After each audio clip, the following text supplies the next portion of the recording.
Audio Jungle.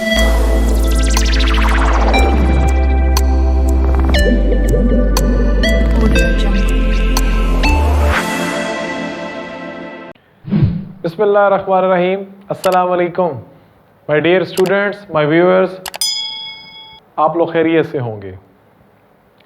आज मैं second year का एक जर्नल टॉपिक डिस्कस करूंगा जिसमें मैं ऑर्गेनिक केमिस्ट्री की बेसिस को देखूंगा कि मोस्टली हमारे पास जो बच्चों का प्रॉब्लम होता है कि उनको ऑर्गेनिक केमिस्ट्री की बेसिस में ही प्रॉब्लम होता है। जब हम यहाँ पे कुछ भी वर्ड्स ऐसे यूज़ कर रहे होते हैं तो उनको ये समझ नहीं आ रहा होता और बीइंग अ टीचर हम ये एक्सपेक्ट कर रहे होते हैं कि बच्चों को ये सारी चीज़ों का पता होगा। सो मैं आज उन चीज़ों को डिस्कस करूँगा जो बहुत ही सिंपल हैं लेकिन बहुत ही इम्पॉर्टेंट हैं। सबसे पहले आप देखें, आपको एक वॉच नज़र आ रही है जिसमें 12 बजने में से अभी थोड़ा सा टाइम रहता है, तो यानी कि आपकी एफएससी अभी कंप्लीट नहीं हुई।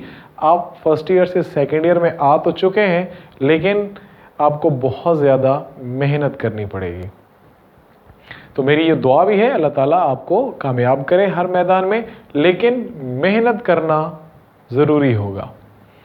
सबसे पहले आज मैं इस वॉच के थ्रू आपको उन ऑर्गेनिक कंपाउंड्स के नाम याद कराने की कोशिश करूंगा कि आपने सबसे पहले जो फर्स्ट स्टेप होगा ऑर्गेनिक केमिस्ट्री को याद रखने का वो इन हाइड्रोकार्बन्स के नेम्स का होगा। जैसा कि हम जानते हैं सबसे पहला जो हमारे पास कार्बन होता है, जब एक कार्बन है तो हम उसे क्या कहते हैं? मीथेन। मैं ये कोशिश करता हूँ साथ में इसको लिखने का शॉर्ट फॉर्म आप लोगों ने याद रखना है। मैं जस्ट उनसे ही आपको समझाने की कोशिश करता हूँ। जब भी एक कार्बन होती है this is for math, 2 carbon के लिए एथ, 3 कार्बन के लिए प्रॉप, 4 कार्बन के लिए ब्यूट, 5 कार्बन के लिए पेंट, 6 कार्बन के लिए हेक्स, 7 के लिए हेप्ट, 8 के लिए ऑक्ट, 9 के लिए नॉन, 10 के लिए टेक,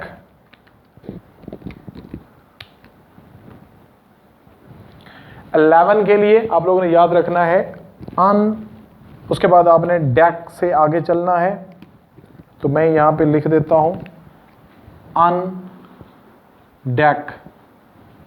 उसके बाद 12 के लिए आप लोगों ने याद रखना है डू डेक। देन इसी तरह से 3 के लिए प्रॉप, देन ब्यूट। तो खैर मैं यहाँ पे अब क्या करूँगा, जब भी मैं इस मैथ के आगे सिंगल बॉन्ड, अब जितने भी मैंने ये स्ट्रक्चर मॉलिक्यूलर फार्मूलाज लिखे हैं ये मॉलिक्यूलर फार्मूला सिंगल बॉन्ड के लिए सैचुरेटेड। जब भी सिंगल बॉन्ड होगा कार्बन के दरमियान में this is called saturated hydrocarbon. So ये जितनी मैंने एग्जांपल्स लिखी हैं दीज आर सैचुरेटेड हाइड्रोकार्बन। अब मैंने क्या करना है, इसमें मैं जो चीज सबसे पहले डिस्कस करने लगा हूं अल्केन को डिस्कस करने लगा हूं। और अल्केन का जो जर्नल फार्मूला होता है according to homologous series is CnH2n+2। अगर हमें पता हो कार्बन कितनी है तो हम हाइड्रोजन को बता सकते हैं। तो अब आप देखें कार्बन 1 है, 2 1 2 + 2 4। सो अब मैं इसका नाम क्या लिखूंगा? CH4 is methane, C2H6 is ethane, C3H8 propane, C4H10 butane. जैसे मैंने आपको होमोलोगस सीरीज के बारे में बताया तो आप याद रखें कि हर जो नेक्स्ट मेंबर होता है उसमें CH2 का डिफरेंस होता है और उसकी मास 14 टाइम ज्यादा होती है एज कंपेयर टू द जो अर्लियर हमने डिस्कस किया। जैसे अब आप देखें C2H6 है, मैं एक कार्बन बढ़ा रहा हूं तो C3 हो गए एंड H6 से कितने हो गए? 8 हो गए।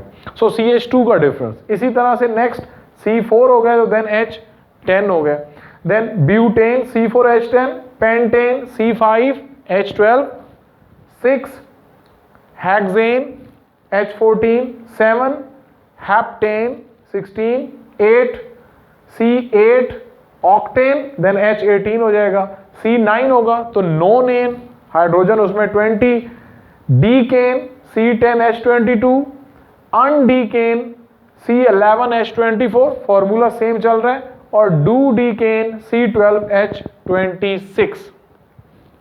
This is the formula for alkanes. अब मैं इन्हीं हाइड्रोकार्बन्स में जब डबल या ट्रिपल बॉन्ड, मल्टीपल बॉन्ड्स की बात करूंगा, then these are called unsaturated hydrocarbon. जब भी कार्बन कार्बन के दरमियान में डबल या ट्रिपल बॉन्ड आएगा तो वो अनसैचुरेटेड हाइड्रोकार्बन्स कहलाएंगे। मैं इसकी एग्जांपल आपके सामने बना देता हूं। फॉर एग्जांपल जैसे 2 कार्बन्स की हम बात कर लेते हैं। अगर हमारे पास 2 कार्बन के दरमियान में सिंगल बॉन्ड होगा तो उसमें हाइड्रोजन्स कितनी होंगी? 6। अगर उसके अंदर क्या होगा, मल्टीपल बॉन्ड्स, या तो डबल बॉन्ड आ जाएगा या क्या आ जाएगा, उनके दरमियान में ट्रिपल बॉन्ड आ जाएगा। These are called unsaturated hydrocarbons. तो अब आप देखें उसमें हाइड्रोजन में भी फर्क लगेगा। 2 बॉन्ड ये आ गए 3 4, इसमें भी 2 आ गए 3 4। तो अब इसमें कितने हाइड्रोजन कम हो गए as compare to, this is ethane. मैंने आपको अभी यहां पे बताया C2H6, 1 2 3 4 5 and 6, so this is called ethane.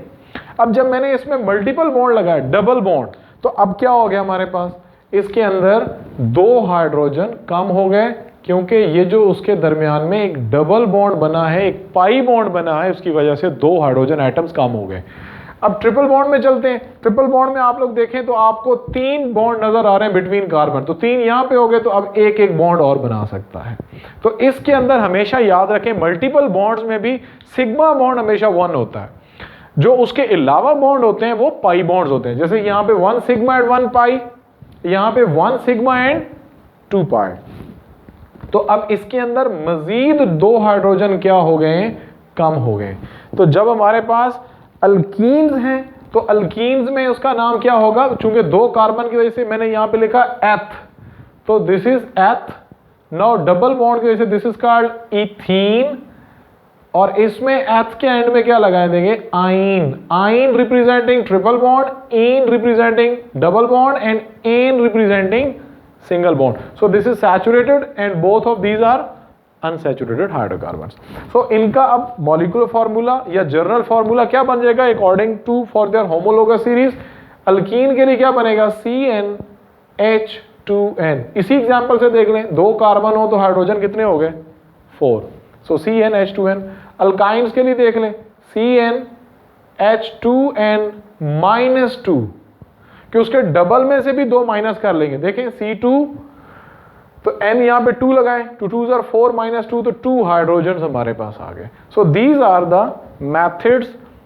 हम उनके होमोलोगस सीरीज में जितने भी अल्केन्स होंगे, अल्कीन्स होंगे, अल्काइंस होंगे, आप इन फॉर्मूलाज के थ्रू उनको लिख सकते हैं, उनके फॉर्मूलाज, मॉलिक्यूलर फॉर्मूलाज लिख सकते हैं। नेक्स्ट हम चलते हैं alkyl radical. This is very very important. Alkyl radical क्या होता है, इसके बारे में मैं आपको शॉर्टली बता देता हूं कि आप लिख सकते हैं अल्काइल रेडिकल क्या होता है। 1 hydrogen less than alkanes, 1 hydrogen less than alkanes.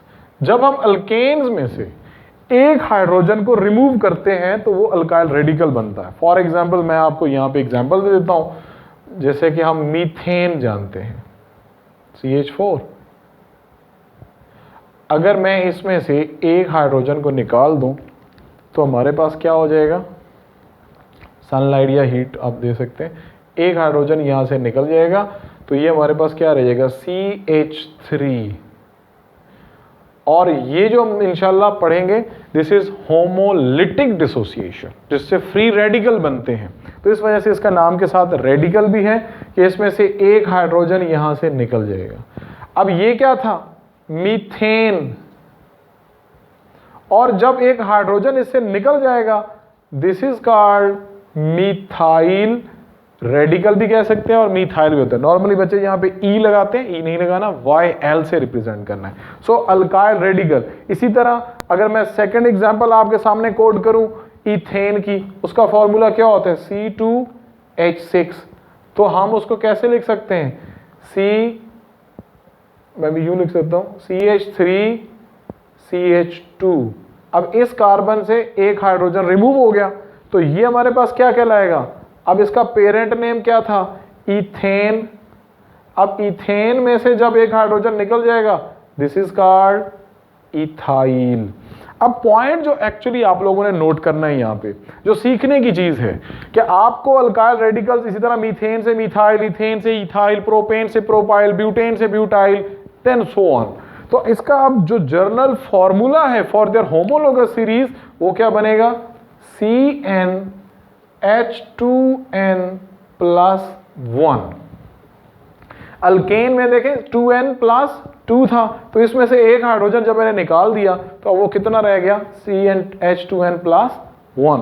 सो ये अल्काइल रेडिकल का कॉन्सेप्ट हम लोग नॉमेनक्लेचर में या ओवरऑल जाके देखेंगे, तो ये आपको आना चाहिए। इसी तरह कोई भी हमें कंपाउंड देता है तो देखें C2 3 and 2 5, तो 6 की बजाय हम यहाँ पे लगाएं, अगर आप 2 लगाएं तो C2 2 2 4 + 1 कितना हो जाएगा 5 हो जाएगा।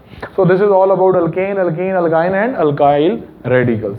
अब मैं नेक्स्ट चलता हूं। मैंने डिफरेंट फॉर्मूलाज की बात की, ये भी आपने लोअर ग्रेड में पढ़ा, उसमें मैं सिंपली शॉर्टली एक ही एग्जाम्पल से आपको समझा देता हूँ चीज। फॉर एग्जाम्पल अब मैं बात करता हूँ पेंटेन की, कर लेता हूँ। सबसे पहले मुझे जरूरत पड़ेगी इसके मॉलिक्यूलर फार्मूला की।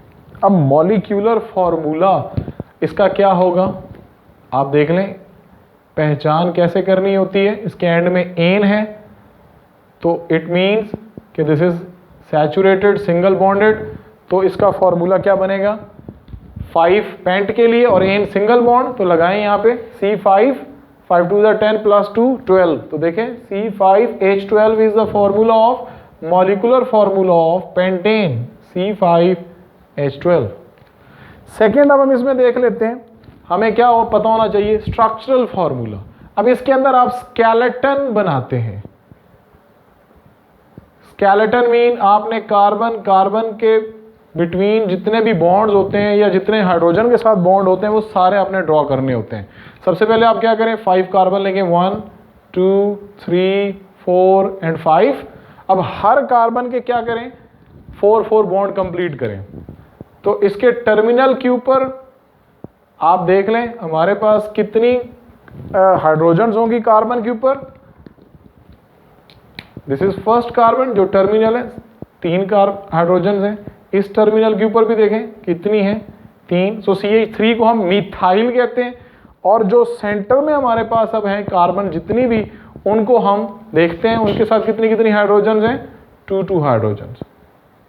सो ये जो सेंटर के ग्रुप्स हैं these are called methylene, these are methyl, और जो CH2 होते हैं दीज आर मिथाइलीन। तो ये हो गया उसका स्ट्रक्चरल फार्मूला। अब मैं चलता हूं नेक्स्ट उसका कंडेंस्ड फार्मूला।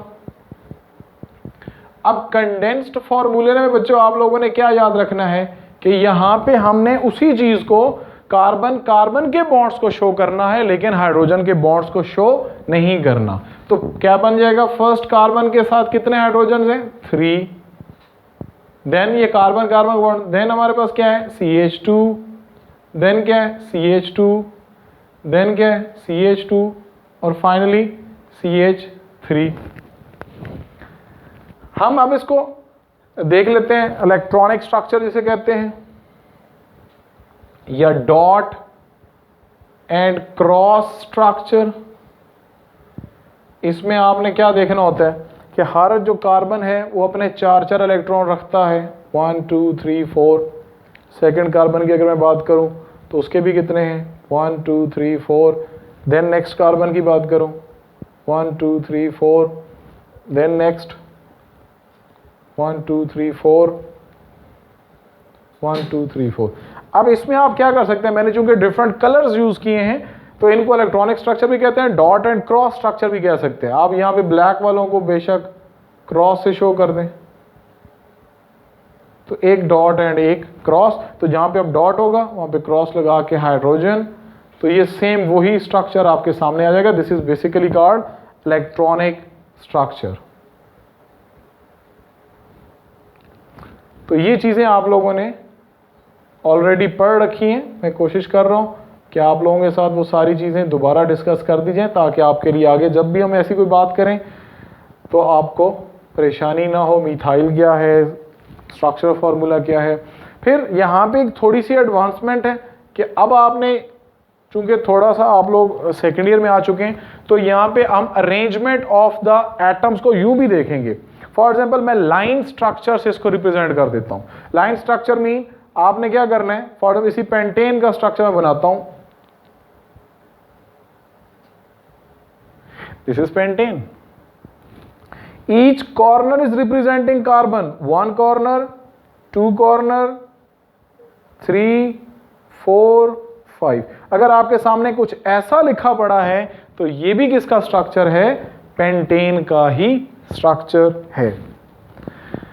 अब हमने स्ट्रक्चर्स में मैंने डिफरेंट फार्मूलाज आपसे डिस्कस कर लिए। अब मैं चलता हूँ फिजिकल प्रॉपर्टीज, क्योंकि आप जानते हैं केमिकली तो ये हमारे पास आप यूं कह सकते हैं, क्योंकि अगर अल्केन्स हैं तो उनमें केमिकल अरेंजमेंट तो सेम ही है, सारे सिंगल बॉन्ड हैं, सबके सब कार्बन की टेट्रावेलेंसी सेटिस्फाइड है।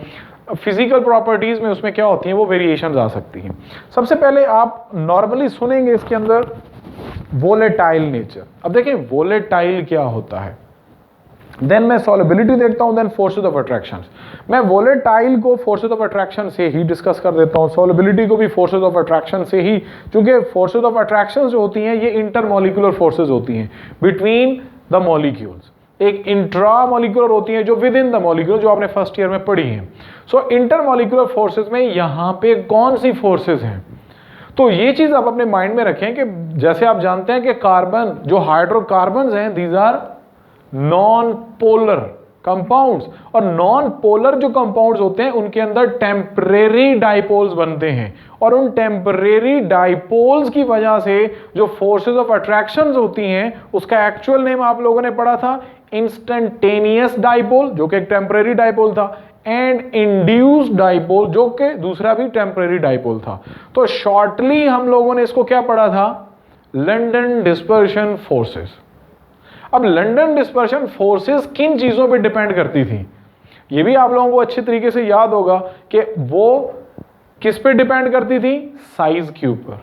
जैसे जैसे साइज बढ़ता था, dispersion of electronic cloud easy होती थी, तो फोर्सेस स्ट्रांग हो जाती थी। इसी तरह जब हम यहां पे हाइड्रोकार्बन की बात कर रहे हैं, तो आपने दूसरी उसकी क्या टाइप पढ़ी थी, जो जिसको डिपेंड करते थे, और नंबर ऑफ एटम्स पे करते थे। जैसे जैसे एटम्स बढ़ते थे, फोर्सेस ऑफ अट्रैक्शंस भी स्ट्रांग होती थी, पॉइंट ऑफ अटैचमेंट बढ़ते थे, तो इस वजह से उनके मेल्टिंग एंड बॉइलिंग पॉइंट्स भी क्या होते थे, वो इंक्रीज होते थे। तो जैसे अभी मैंने आपको बताया कि हर नेक्स्ट ग्रुप में CH2 का डिफरेंस होता है, तो मैसेस भी बढ़ रही होती हैं और फोर्सेस ऑफ अट्रैक्शंस भी स्ट्रांग हो रही होती हैं। तो जो हमारे पास लाइटर मेंबर्स हैं, अब methane is a gas, ethane से ब्यूटेन तक these are liquid, then the higher members are solid. Why? Due to this strongest forces of attractions. अब मैंने जो वर्ड जिससे स्टार्ट करना चाहा, दिस इज द वोलेटाइल। अब वोलेटाइल का मतलब आप लोग याद रखिएगा, लो बॉइलिंग पॉइंट। इसका मतलब है कि जिसका बॉइलिंग पॉइंट कम होगा। अब बॉइलिंग पॉइंट कम कैसे होगा, जो पेट्रोल होता है, जो कि एक ऑर्गेनिक कंपाउंड है, आप उसको नॉर्मली थोड़ा सा रूम टेम्परेचर में भी उसको अगर हीट करें तो वो फौरन लिक्विड वेपर्स में कन्वर्ट हो जाएगा, वो बॉयल हो जाएगा। That's why this is called volatile, के जिनका कम बॉइलिंग पॉइंट होता है, यानी कि वो कम टेम्परेचर पर ही वेपर्स में कन्वर्ट हो जाते हैं। तो इनके बारे में नॉर्मली हम यही वर्ड यूज करते हैं कि दीज आर वोलेटाइल कंपाउंड्स। तो उसका मतलब क्या होगा, they have low boiling point. Solubility भी आप याद रखेंगे, नॉन पोलर में डिसॉल्व हो जाएगा, और फोर्सेस ऑफ अट्रैक्शन भी मैंने डिस्कस कर दी कि इसमें कौन सी, मैं सॉलिबिलिटी में लिख लेता हूं, नॉन पोलर सॉल्वेंट्स में ये डिसॉल्व होगा, और जो हमारे पास लास्ट वन है अट्रैक्शन, फोर्सेज ऑफ अट्रैक्शन, वो कौन सी फोर्सेज हैं? दीज आर लंडन फोर्सेज, जिनको आप लंडन डिस्पर्शन फोर्सेज भी कहते हैं। सो ये था हमारा एक general overall concept of the basic concept of organic chemistry. इन चीज़ों को, इन फार्मूलाज को जो मैंने आपके साथ डिस्कस किए, इनको अपने माइंड में रखें ताकि आपको इसको एक्सप्लेन करने में और हर किस्म की बात जो आगे चल के हम पढ़ेंगे उसको समझने में आपके लिए आसानी हो। अपना बहुत ज़्यादा ख्याल रखें। Thank you so much. अस्सलामु अलैकुम व रहमतुल्लाह व बरकातुहू।